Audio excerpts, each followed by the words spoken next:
session hosted by the ENGIE's Energy Scan team today. I'm Julien Waro from ENGIE Global Markets, and I hope everybody's fine in this very difficult time. Today, we'll be discussing the impact of the COVID-19 outbreak on oil and gas markets with our key experts from ENGIE Global Markets, namely Olivier Gasnier, who is our senior macroeconomist, Laurent Néry, who is the co-head of Global Market Analysis, and Évariste Nouki, who is the head of Economic Research. And I will be moderating the webinar session this morning. So we'll just wait a few seconds to let more people coming in.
So we have some technical issues with one of our speaker. You cannot join the webinar. So looking at the content, we should start with Olivier with an overview of macroeconomic indicators and a focus on oil markets. But we'll start with Laurent and natural gas market first. So Laurent, you should be able to join, and then we should conclude this webinar session with Évariste, who will provide us some strategic advice for hedging and purchasing activities.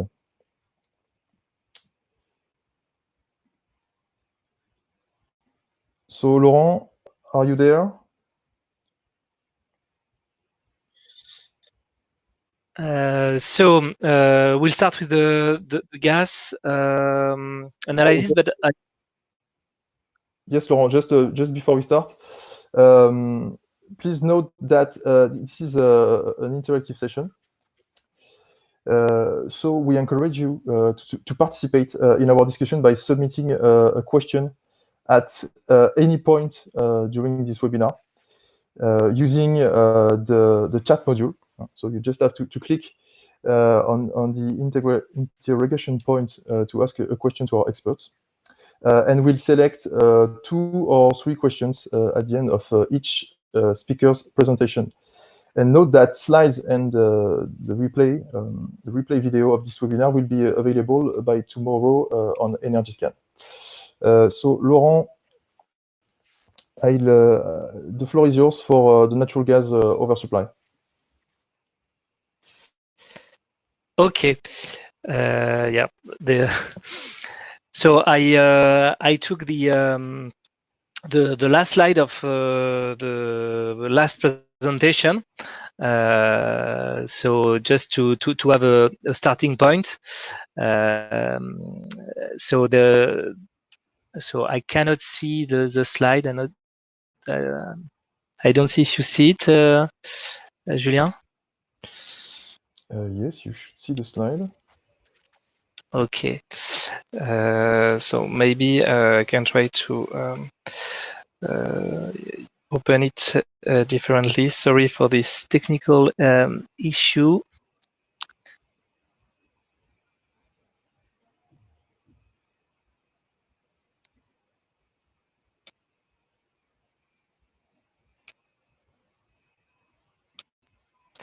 my connection seems quite low. Sorry.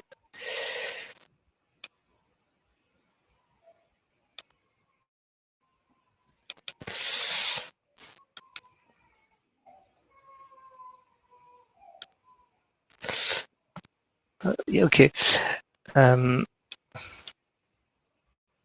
Yeah. Okay, I see it now. So so it was the last slide of the last webinar. We identified that for summer 20 we could have a peak of LNG imports to Europe, and we noted that there was quite risk of downside. But the price level was not justifying any shut-in in the US from the US LNG exporters. And actually, if we move to the following slide, you can see that with the COVID crisis, we had quite a strong downward adjustment for the TTF. So it's the red curve that is now trading flat with the gray curve, which is the Henry Hub. So it means that from May to September 20, the market is pricing TTF and Henry Hub at the same level.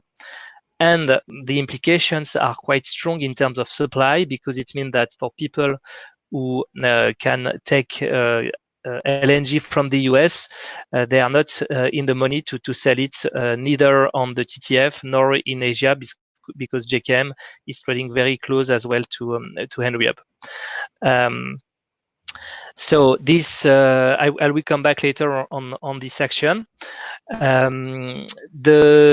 For the winter 20, we have the TTF, which is trading lower as well of compared to end of Jan, and we are clearly trading in the lower bound of the coal to gas switching channel, meaning that the gas generation will be favored over coal generation for winter 20. And regarding the rest of the gas curve for Cal 2021 and Cal 22, so far regarding 21, we can challenge ourselves, saying that does the market need further adjustment from the US? At this stage, it's not priced. It's still profitable to export LNG from the US to Europe at this for this part of the horizon. And for Cal 22, here we have a potential rebound at some point for Asian demand, and this can tighten further the prices. Obviously, for Henry Hub, we have as well some fundamental dynamics for this market, because of the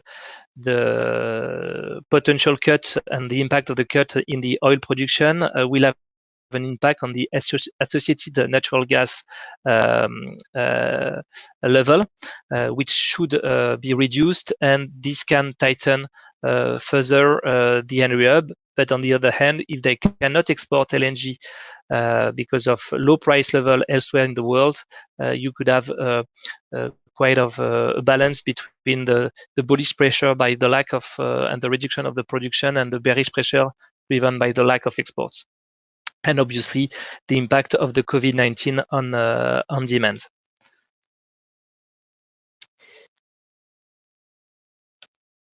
So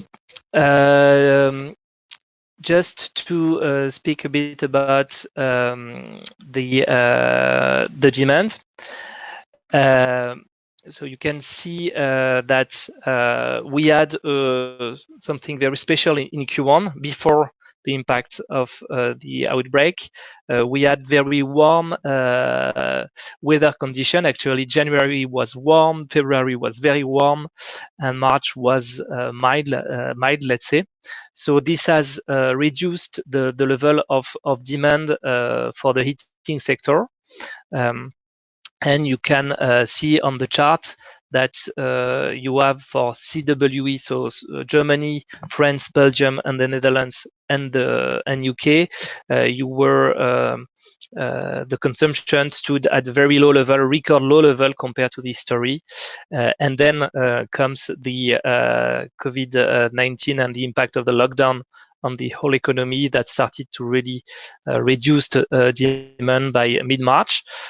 Overall, for the gas demand, we assess the impact of the COVID and the lockdown around 10 to 15% less. If you remove the impact of the temperatures. Obviously, Italy and Iberia were as well affected by this warm weather, except in January it was rather normal for the Italy. But then you can see that for April you have both warm weather and the impact of the lockdown. So if we go to the power sector,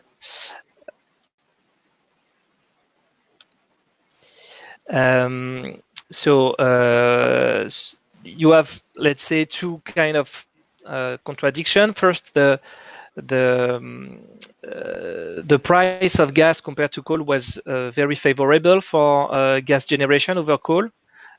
So we should have a strong gas for power demand, but on the other hand, obviously you had first very a very windy Q1. Sorry, I have a return in my.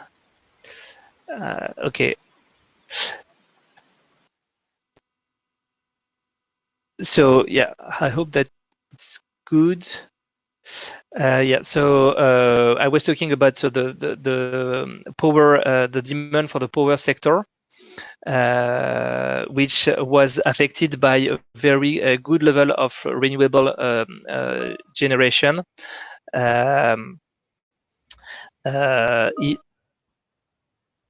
In Q1, and then but because gas was cheap, there was let's say normal gas for power demand, and then in April you have a very windy condition and the impact of the lockdown on the power demand.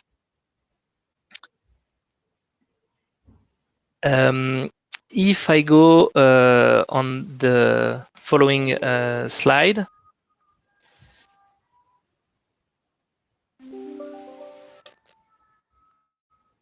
So it's still very, very slow for me.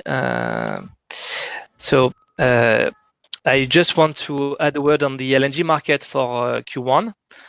So overall, worldwide, we added 15 BCM of supply compared to Q1 19, and it's mainly driven by the US production for 11 BCM, and for Europe the imports grew by 10 BCM in Q1, mainly driven by UK, Belgium, and Spain.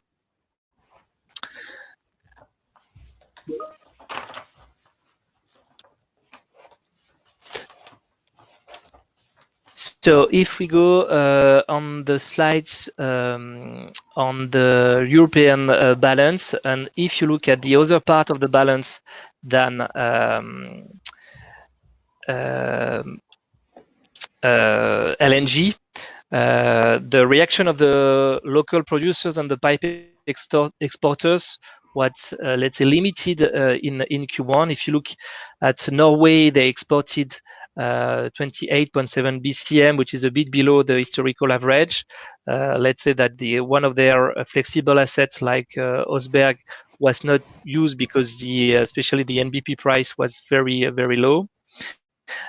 Regarding Algeria, they kept on decreasing.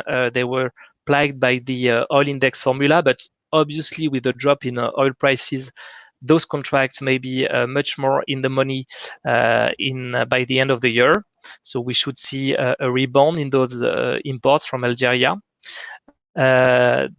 The production from the Netherlands was down and reduced quite significantly compared to last year because the Groningen cut was implemented further in this gas year, and on top of that, we have mild weather condition, which enable the producers to reduce again the volume.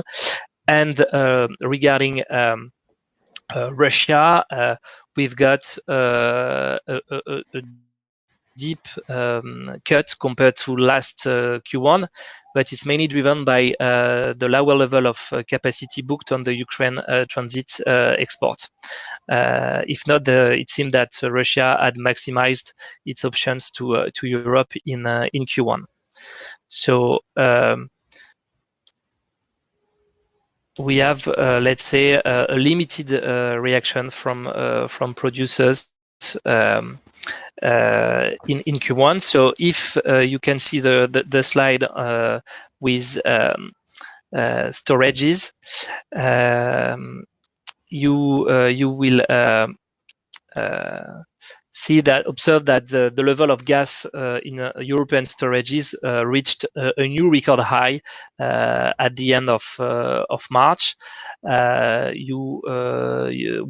storages were close to 50 BCM, and they were above 50% of their technical capacity. So this situation was not even depending on the country, especially in France and Italy. Storage level were below 50% and even closer to 30%. But in some countries like Germany, storage level remained very high, above 70 or even 75% of fullness. So we put our forecast of storage level for the summer 20, and you can see that we exceed the technical capacity, so it's something that cannot happen. And some can challenge and whether we can observe negative prices on European markets because we have an issue with storage. So at this stage, I would say it's rather unlikely, mainly because we have still many options to rebalance this picture, especially if we take into account the fact that the Norwegians have cancelled a lot of maintenance on their production assets, and they will probably put them back in the third quarter, which will reduce their ability to export gas. So as we based our forecast on the remit, and so far they have not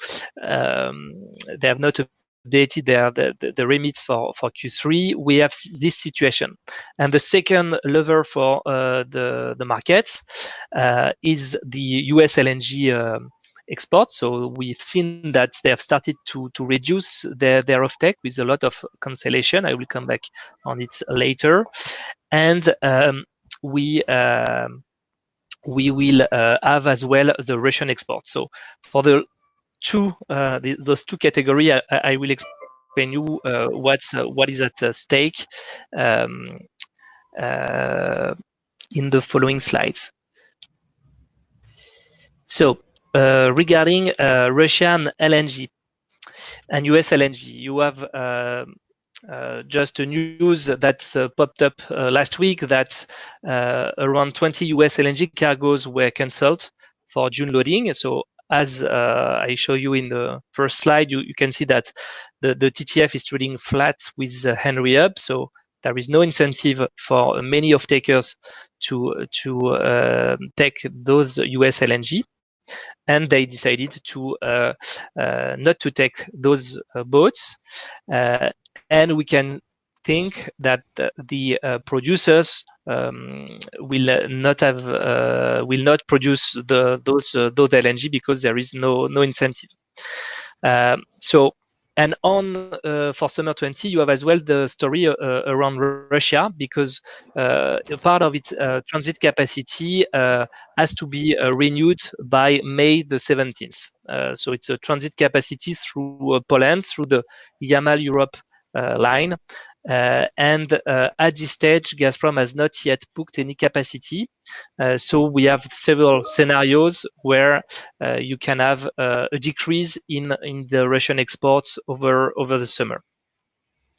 Regarding the US LNG export capacity, we are currently around 7 BCM of exports, and the first announcements are pointing towards 2 BCM of cut, and you can see that over the past months, the bulk of US LNG were heading to Europe, where Europe represented more than 50% of total US LNG exports. So what is the situation in terms of price? So we have, with the market reaching new lows, we had this supply response from the US, and this can rebalance a bit the picture. That's why we believe that they can have there can be a temporary rebound, especially if we have some news over the Russian gas transit. Even if it is quite unlikely, it can be a great surprise for the market to see a further cut in Russian gas exports by mid-May, in case of a non-renewal by Gazprom, at least temporary, of the Polish transit.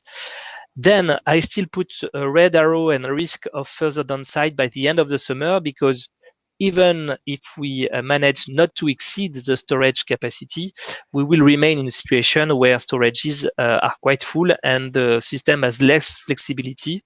So we still have potential downside pressure on prices at the end of the summer. Regarding the winter, it can be loose because of the storage situation. Is expected to be very full at the beginning of the winter, but you have some risk over the Nord Stream 2 the startup, and any delays in the startup of Nord Stream 2 can tighten the situation. And if you go further in the time in the future, keep in mind that at some point the demand in Asia can bounce back, and we will have nearly no new LNG supply from the end of 2020 until the end of 2023. So the market can tighten further by 2022.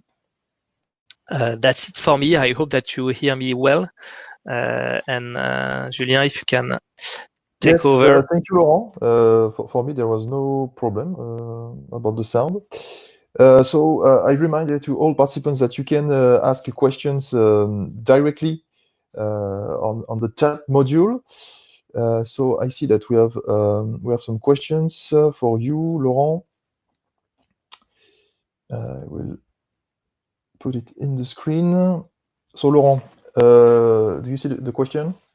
So with European storages full by July, August, and slow economic recovery, what are your expectations for TTF Cal 21 prices by September?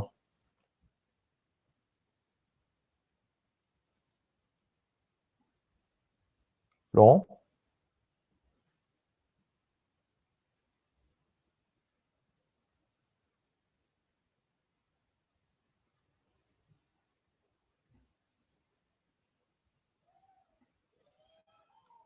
Laurent, are you there?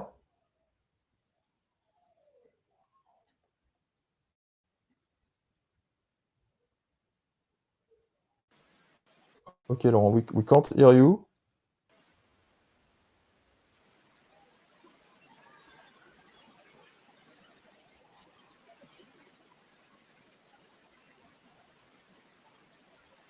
So we'll put the presentation back.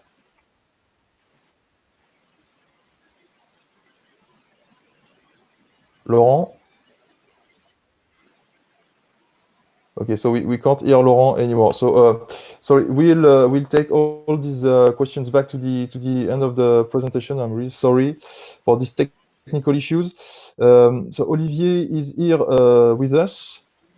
We'll so go back to the beginning of the presentation with Olivier. Olivier, are you there? Good morning. Yes. Can you hear me? Okay, the floor is yours.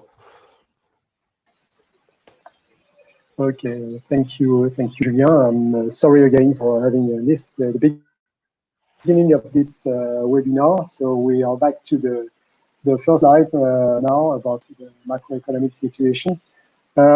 Just a quick word about the pandemic itself. I mean, I won't insist on that, as you already heard about that all day long. Just to say that, to show that okay, the peak of the pandemic seems behind us, at least for Western countries, or not, of course, for China. As you can see that there are many countries, nevertheless, where the situation continues to worsen. On top of that, we have seen some second waves of infection appearing in Asia, in particular in Singapore or Japan. So the situation remains quite unstable. But what I wanted to underline, of course, is the fact that the exit of lockdown imposed to many countries. You have a map there that you can find in the FT website. It's purple. It shows a total lockdown.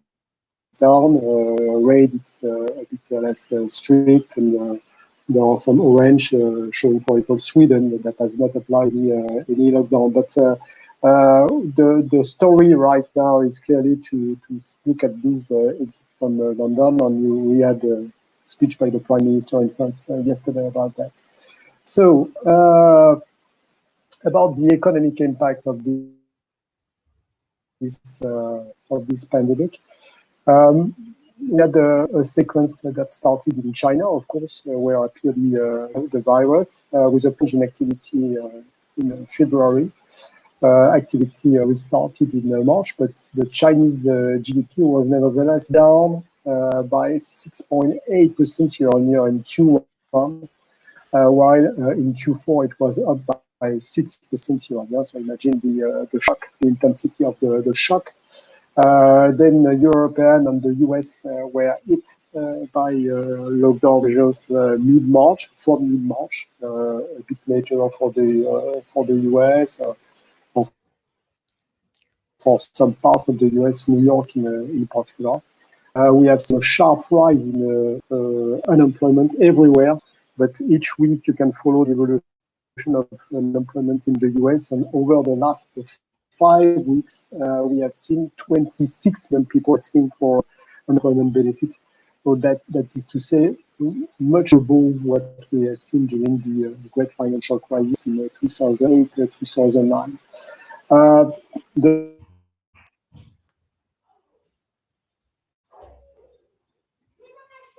story is not over, as we have some surveys about they show that IMTS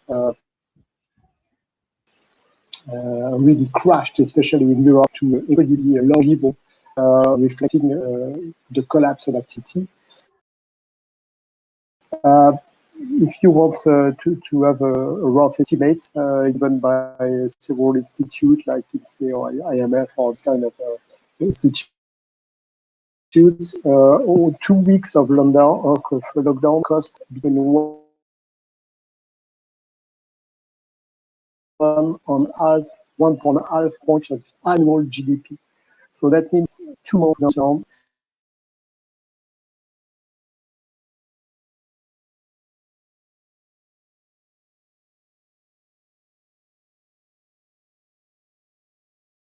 Six points of annual GDP evaporates. You have to keep this.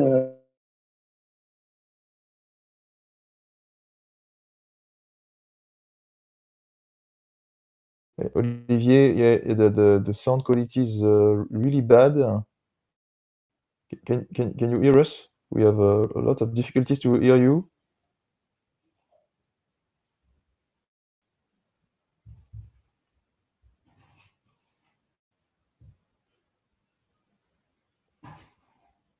Okay, Olivier, we can't hear you anymore.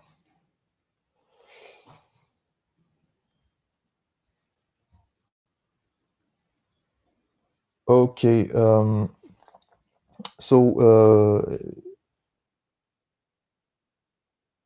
Yeah, maybe we can come back on questions about natural gas for you, Laurent, of course. We'll just come back to the questions.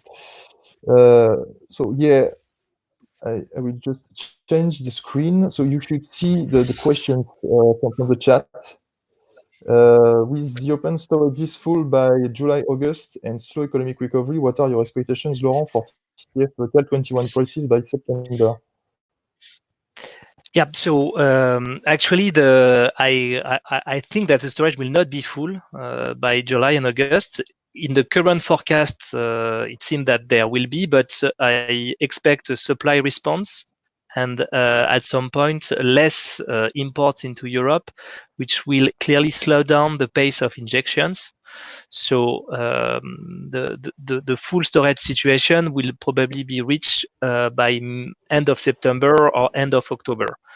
That being said, indeed, the Cal 21 presents some bearish pressure, but as the market is quite dynamic, the first reaction that can be expected is first a rebound. So we can have this rebound because of the cut in supply, and then by the end of September, indeed, you can see the Cal 21 getting closer to the Henry Hub. At this stage, we have not yet, let's say, a clear picture on demand in Asia. The first figures of LNG imports in China, for instance, are very good, showing a strong rebound. So depending on the situation in Asia, Cal 21 can be tighter than expected. But we can have a revival in 2021 as 2020 with the TTF trading very close to the Henry Hub. And I would say that for a fundamental point of view, it makes sense that the TTF keeps a premium over Henry Hub in 2021. So yeah, so I hope it's clear enough for you. Okay, thank you, Laurent. So we have other questions for you. Second one, what is the short-run marginal cost of supply of Norway and Russia? When will the supply cut kick in and which price level? Okay, so it's a very good question. So let's say it's not that easy that in the power sector to define the short-run marginal cost of producers like Equinor or Gazprom. We know that Equinor has downward flexibility with Troll, but it will depend a lot on their financial strategy. First, which hedges they put, and we can say that at this level, €6 per megawatt hour, they are not far from their short-run marginal cost. But currently, we have only observed a cut by 1/3 of Troll production, which represents 1/3 of the total Norwegian exports.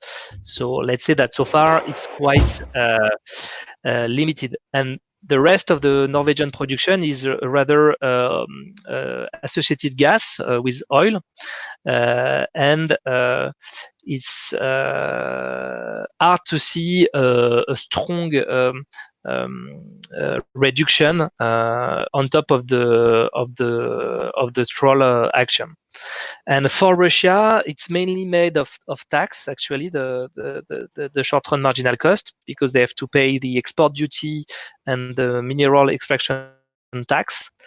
And this is taxes paid to Russian state. So, and as the Russian state is the major shareholder of Gazprom, there is a bit of left pocket, right pocket.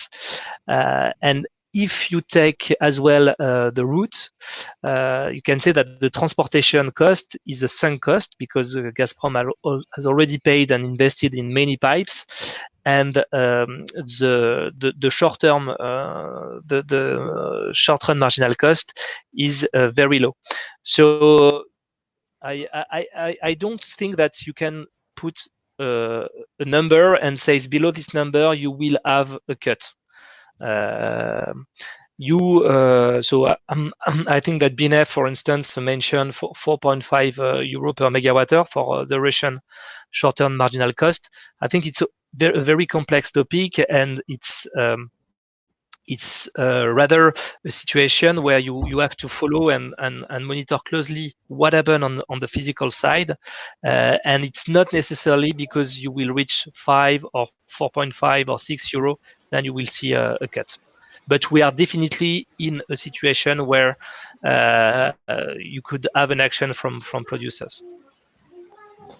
Okay, thanks a lot, Laurent, for your answers. We'll try to go back to the presentation with Olivier.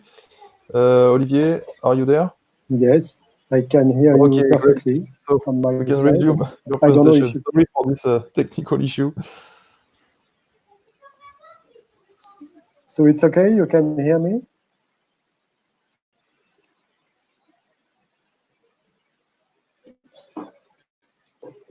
Okay. So I was just talking about the exit of lockdown, and was evoking the Chinese example. What we have seen since the restart of activity in March is a very slow recovery. For example, if you look at industrial activity, it was almost back to stability on a year-on-year basis in March. But Chinese industrial profit posted a 35% decline year-on-year. That means that industrial output rebounded, but actually sales remain extremely flat during this period. Another example is given by the high frequency indicators. This is the graphs on the right-hand side of this slide. You can see a comparison between the evolution in 2019 and 2020, and you can see that since the Lunar New Year in end January, early February, activity has recovered, but extremely slightly, and remain well below the normal levels. There are three reasons for that. First, the exit from lockdown is incomplete.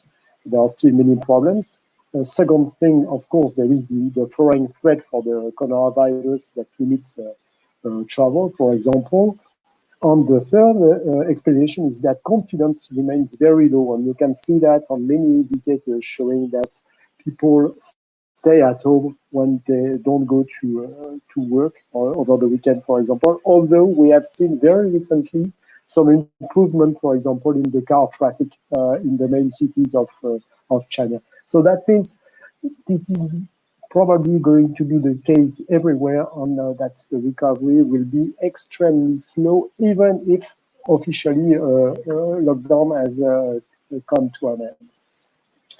I will now look at the next slide that shows economic forecast.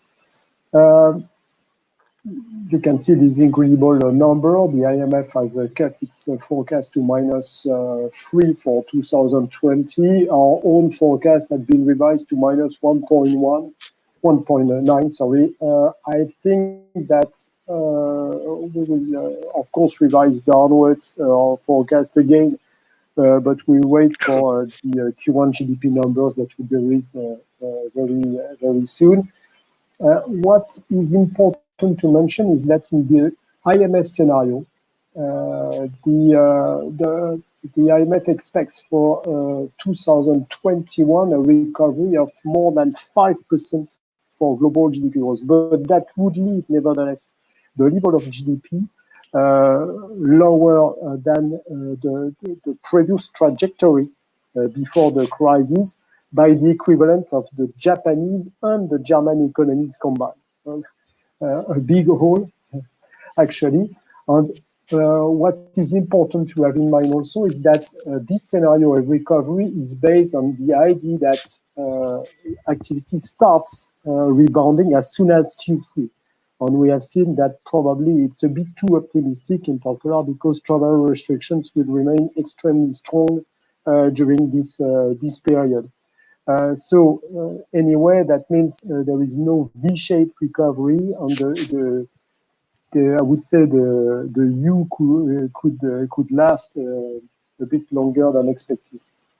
A final word on this macroeconomic part about financial markets. They can thank the ECB, on the Fed, on other central banks, on governments as well. They have reacted extremely quickly with the big difference with the crisis in 2008, 2009. Central banks pump liquidity with enormous amounts of purchases of bonds, for example. You can see that on the left-hand side graph. Governments have announced measures to offset the sharp and sudden rise in unemployment, for example, to offset loss of revenues, just to keep demand afloat. Does it mean that there is no problem associated with that? Of course, this is probably not the case. In particular, in Europe, we have seen a lack of coordination between the European governments. And we have seen some tensions on Italian bonds that remind us the years 2012, 13, when there was the crisis around Greece.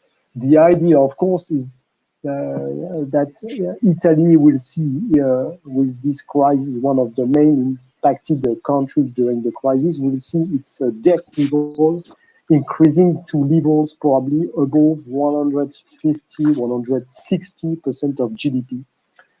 And at these levels, any rise in interest rates makes your debt load unsustainable.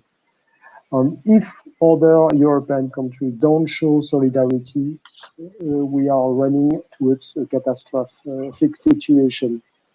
So this has to be kept in mind, of course, the possible crisis on this side. Another question is raised by the level of the US equities that have already recovered more than erased more than half of their previous losses, their initial losses. And that is clearly linked to the amount of liquidity in circulation.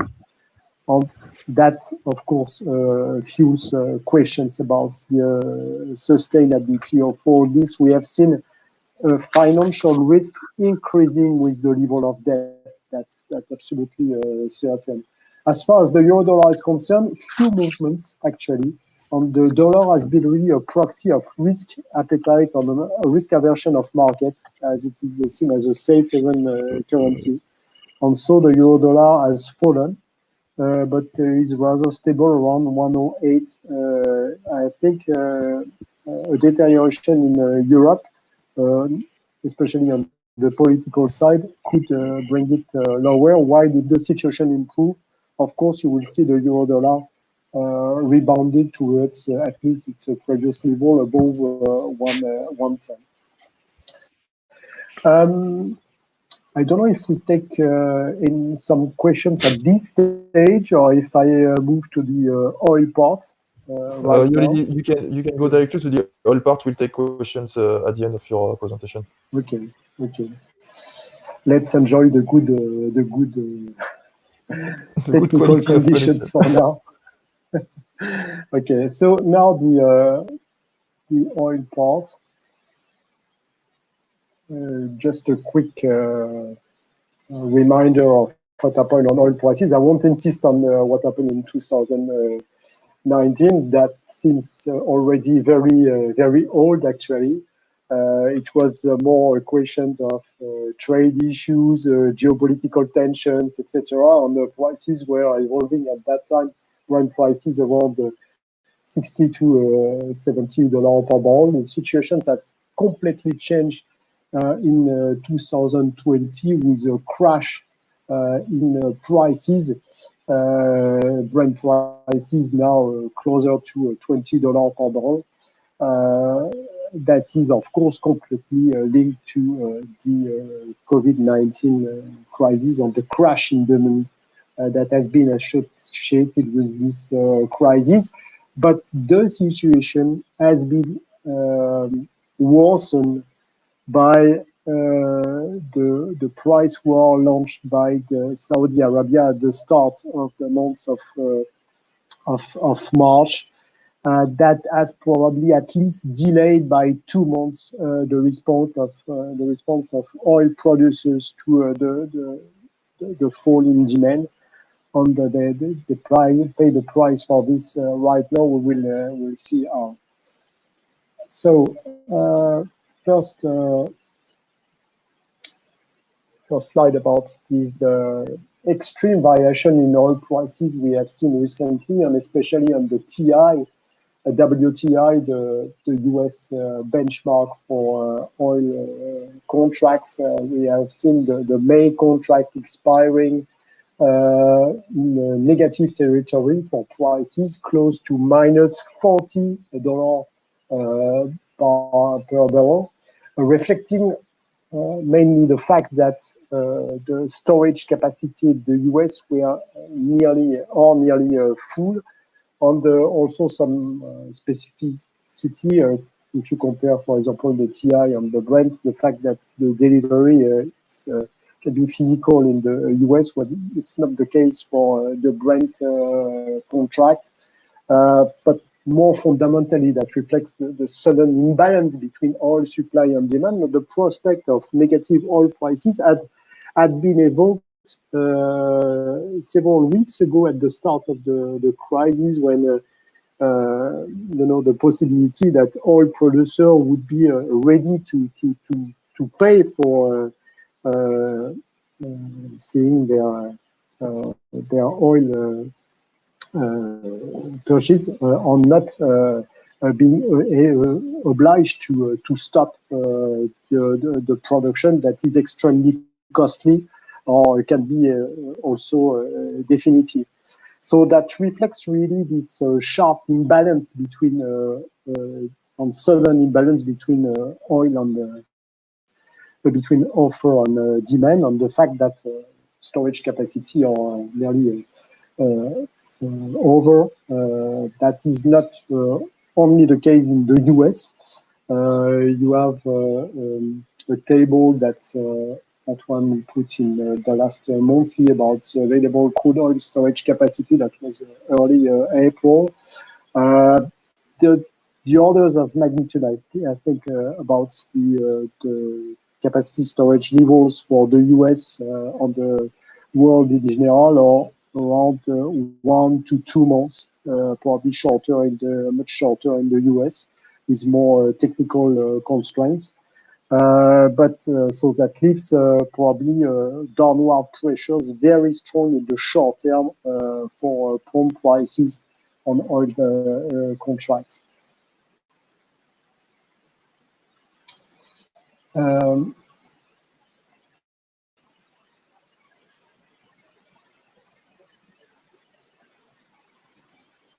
Waiting for the next slide. Yes, about demand. I mean, it's quite obvious, and you have some graphs there to show the crash in gasoline demand, jet K demand, the refineries activity in the US, but that clearly is the same story for every part of the world, where we have seen, due to lockdown measures, strict restrictions on transportation, that triggered sharp fall in demand for gasoline and jet key in particular. The peak demand destruction at global level is estimated in April to be around between 20 and 30 million barrels per day, with on average for Q2 something around 15 million barrels per day. So that gives an idea of the shock on the oil market and the constraints, of course, imposed to oil producers. For the whole year, the estimates are between 5 to 10 million barrels per day, or probably closer to 10 million barrels per day, now that we know that in particular the recovery in the transportation activity could be rather slow to take place from Q3. So on the supply side, I was talking about a worsening factor. Indeed, in early March, Russia refused to endorse further output cut that was requested by Saudi Arabia. And so Saudi Arabia decided to launch a price war on the promise to boost its output to 12.3 million barrels per day. That means we don't have the figure so far, but the April output has probably been very high just at the moment where the demand really collapsed in parallel. The main victim of this decision is probably US shale oil, and there have been many talks about possible concerted action between Saudi Arabia and Russia to really to clean, I would say, the US production sector and to make unprofitable most of US shale activity. The estimate of the break-even prices for the US shale is around $45 to $50 per barrel. So you can imagine that easily that at prices that are now below $20 per barrel for the WTI, it's hugely unprofitable. On top of that, many of those companies in the US shale sector were largely indebted and very weak financially speaking. So under the pressure of the US president, OPEC and Russia committed early April to reduce output significantly, very significantly, close to 10 million barrels per day in May, June. And then a bit less from July to December, and there will be a further cuts from January 2021 to April 2022. They won't be alone because other OPEC producers will join the effort, and there will be also effort from other operators, including the US. But the US, anyway, the situation already shows that the decline in output has started and is estimated to be maybe between 2 to 3 million barrels per day by the end of this year. So what we can see nevertheless is that this delay between the start of the crisis on demand and the response offered by producers has added lots of barrels on the markets, and now you have this problem of huge stocks that has been exacerbated by this lack of reaction, and even this opposite reaction at the start of the crisis. Maybe it's easier to look at the supply demand balance to understand what happens on the impact on prices. We started from the forecast of the International Energy Agency that has been published in April. They are based normally on the IMF forecast. You can see the evolution of demand with really a plunge in Q2 2020 from 93 million barrels per day to 76. Then a recovery from Q3, but that seems very high already. But if you compare to Q3 2009, you see that it remains below normal. That there is a big uncertainty around these forecasts nevertheless. And even in Q4, the demand will remain abnormally low compared to last year, for example. On the supply side, the production was still rather strong in Q1. Despite the efforts in Q2, that is in May and June, that is supposed to correspond to more than $15 per barrel of cuts in output. The fact that in April probably production was boosted means that the effort will be probably of around 9 million barrels per day on average in Q2. So that means that the stocks were probably sharply on the rise in Q1 already, with decline in Chinese demand in February, and then in Europe, in the US in March. So you see a build of 7 million barrels per day. And then in Q2, there should be a huge rise in stocks at global level. So what we are seeing right now, which explains the downward pressure on prices. But in the second half of this year, it's important to have in mind that if, of course, the main oil producers continue to respect what they have decided early April,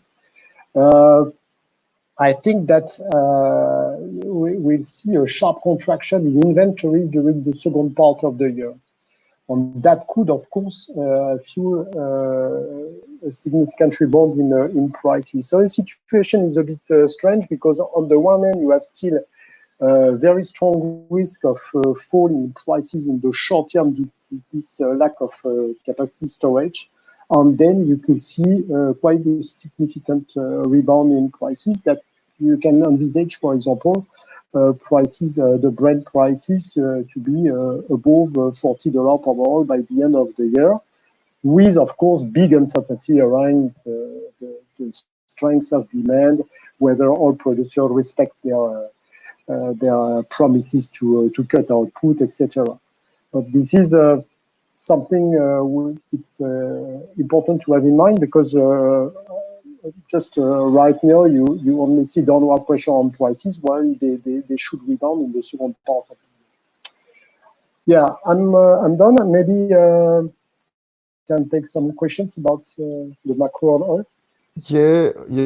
Yes, Olivier, as we are in short on time, we are going to take one question. So, a global question for macroeconomics.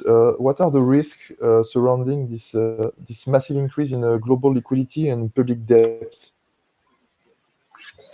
I talked about that a bit, Friday, but of course, we can see a financial risk increasing everywhere. That it's for sure because with such an abundant amount of liquidity, you have a level of risk that increases normally, and in particular, you have many investments that couldn't take shape with a higher level of interest rate. The second risk in the long term, the medium to long term, is to see a complete change of economic pattern with a rebound in inflation. If inflation appears to be the only solution to erase this high level of debt.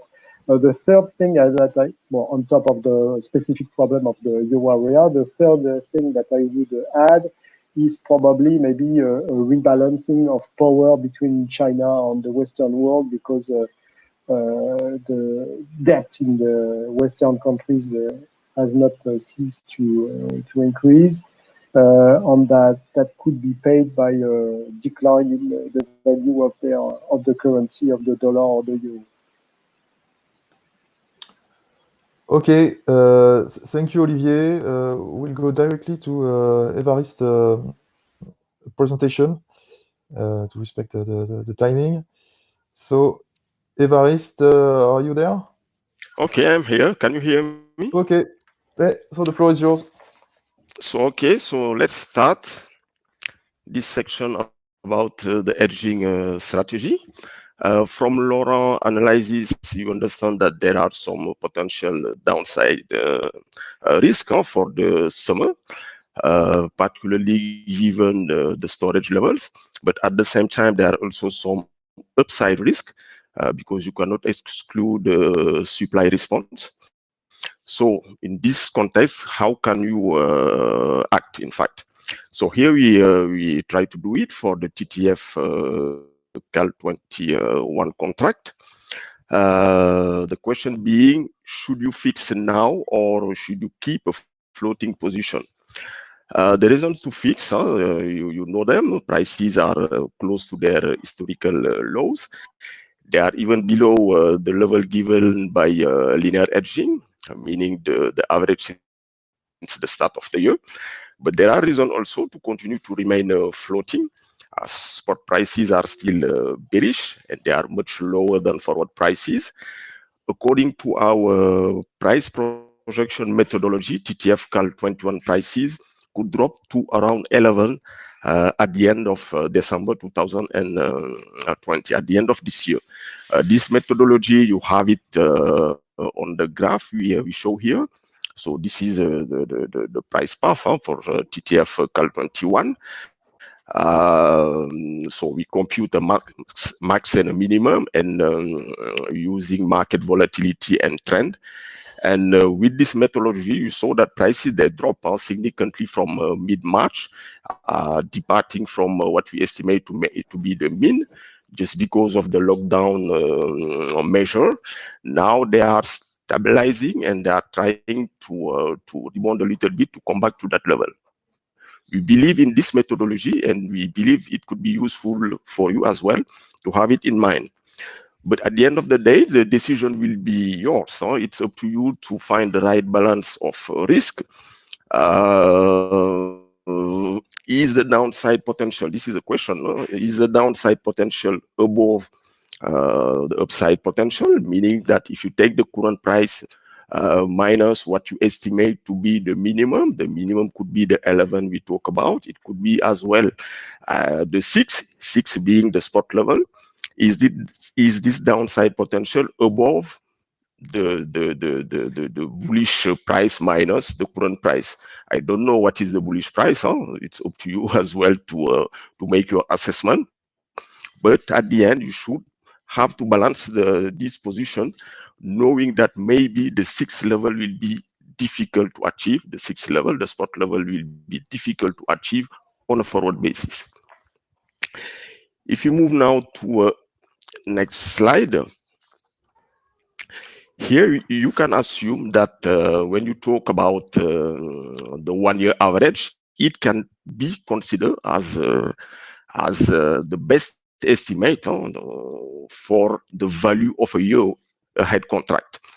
Although there is okay, it's not perfect, just because of course you can understand that you have a time lag. But overall, we believe this is a good indicator. And on the graph you have on the left, we try to show it. Here you have the TTF year-ahead contract, and you have to compare it to the 1-year average. And what we highlight here is to notice that for the calendar 2020 that expire and the 2019, the year-ahead spot average was very close to the final close of that contract. So showing that this indicator can be useful. It's a relevant one. So far this year, as of the 28th of April, the 1-year average was at 10.71 euro per megawatt hour.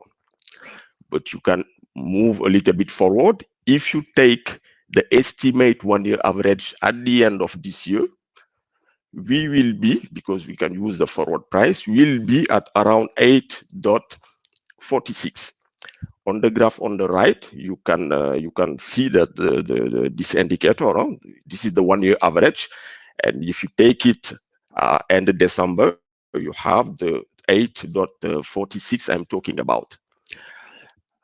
You can expect the year-ahead contract to drop to that level at expiry, meaning at the end of December.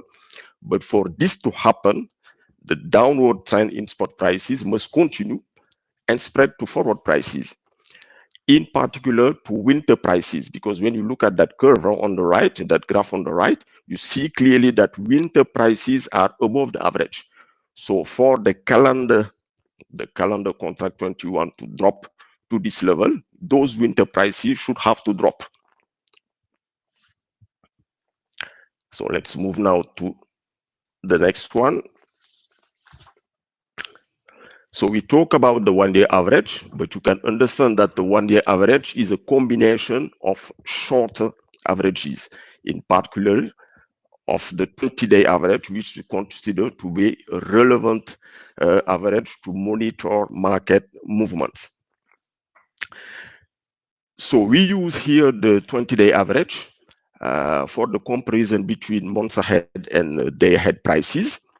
And this comparison can be a way that can help detect the first sign of a trend reversal. The graph you show here, how does it work?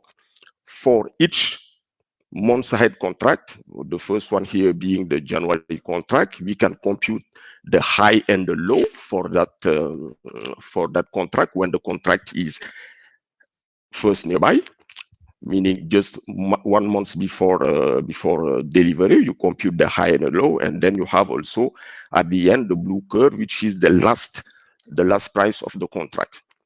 And then the red line is the spot price, the day ahead price. And on top of that red line, we compute the 20-day average just to see how the day ahead is comparing to the 20-day average.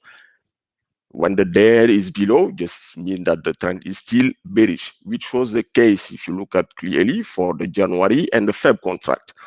For the March contract, the contract started in a bullish mode. You see clearly that early March, the day ahead price, the red line, was challenging the 20-day average, trading a little bit above. Until mid-March, beginning of the lockdown measure, the day ahead price, of course, collapsed significantly below the 20-day average. And in April, the bearish trend amplified. Now, the question you have to ask is, for May, can we expect to continue to see the day ahead price, the red line, continue to trade below the 20-day average?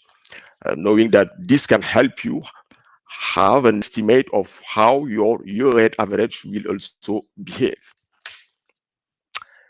If you move now to the other slide,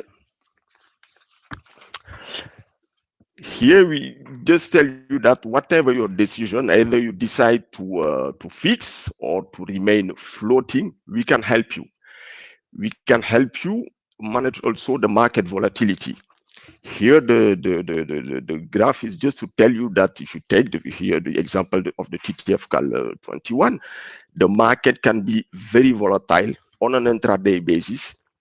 The volatility intraday on an intraday basis is given by the intraday high-low, but the market can be also very volatile on a short-term period. In the course of some days, you can jump from 11, let us say 12 to 3 to 13, for instance, €1 or €3, just in the course of some days. Meaning that when you have to execute your hedging order, you have to be careful about those values. We can help you to monitor this volatility, help you catch a relevant buying price, or even if you decide to remain floating, we can help you monitor any upturn. If you look at the graph, you are still trading on the bottom of what we estimate to be the trading range. As long as this is the case, it means that the trend is still bearish. You don't have to be in a hurry to fix, just wait, continue to see prices dropping. But if tomorrow we see prices started to increase and to cross some support and then to jump to some resistance level, we can call you and tell you, be careful, we are seeing the beginning of an upturn. Then if you want to act, we are here to help you act. That's it for me. I don't know, Julien, if you still have time for questions. Yeah, we have some time remaining for one question for you, Évariste. Suppose, Évariste, for one reason or another, TTF Cal 21 prices increased significantly close to expiry in December. What would you recommend to do? Okay, thanks. Not an easy question, because you have to take it in two aspects. The first aspect is the market answer. The market answer will tell you, if you believe that the rebound is a lasting one, which means that the trend is a trend reversal, the recommendation would be to fix. By contrast, if you believe that the rebound should be short-lived, our recommendation would be not to fix on a calendar basis, and to do it maybe gradually in the course of 2021 on a quarterly, monthly, or day-ahead basis. But this is the market answer. Beside this market answer, you have your constraints. If you have done our job correctly, the new price, although bullish, should be below your budget price. Just because when the market start to increase, not reaching yet your budget price, we will call you and tell you, be careful, we are approaching your budget price. What do you want to do? And then the decision is yours. You, on our side, we can only give you our market answer. It's up to you to decide either you want to secure your budget price or remain floating and try to catch a further price drop. I don't know if it answers the question. Okay, right. Thanks a lot. Thanks everybody for your attention, and sorry for all the technical issues. Just before we close the webinar, we'll ask you one last effort to just answer a quick survey for us. And during this survey, we will answer to additional questions, notably questions for Laurent on natural gas prices. So, Laurent, are you with us?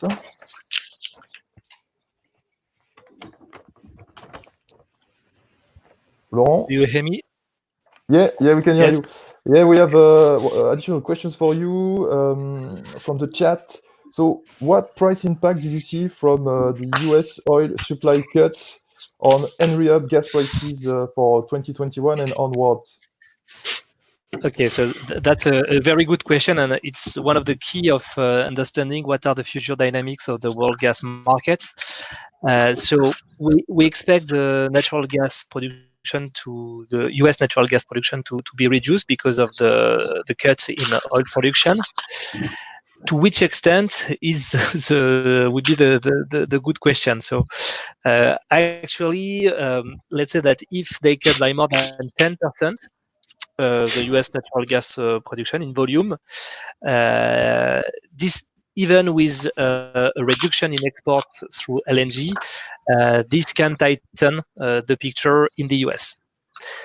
Then keep in mind that in the US, they have coal to gas or gas to coal switching. If Henry Hub bounces back, at some point, some demand disappeared. So if and the current, indeed, the Henry Hub is in sharp contango. So I think that the market is pricing a rebalancing as well of Henry Hub, and this can be, let's say, accelerated by the cut in oil prices. On the other hand, obviously, if they do not cut enough, then the Henry Hub can revert as well on the downside, especially this summer, because with less LNG exports, the market will be longer. Okay, Laurence. So don't hesitate to answer the survey. It's really important for us to improve our service for our clients. So just one last question for you again, Laurent. What could be the potential impact of EDF nuclear outages on gas prices? Yeah, but they can be. It can be stronger, indeed. We are monitoring closely the EDF remits to understand what are their plans, but we can expect, given the financial announcement of 300 terawatt-hour output for 2020, that you will need more thermal generation in France and maybe in Central Western Europe in order to mitigate with the loss in the nukes. And not only EDF is affected, but every nukes operator will be. So this is a very important question, and there is for EDF a lot of as well lengthy maintenance that can be postponed, and we can expect this situation of low availability for French nukes to be extended into 2021.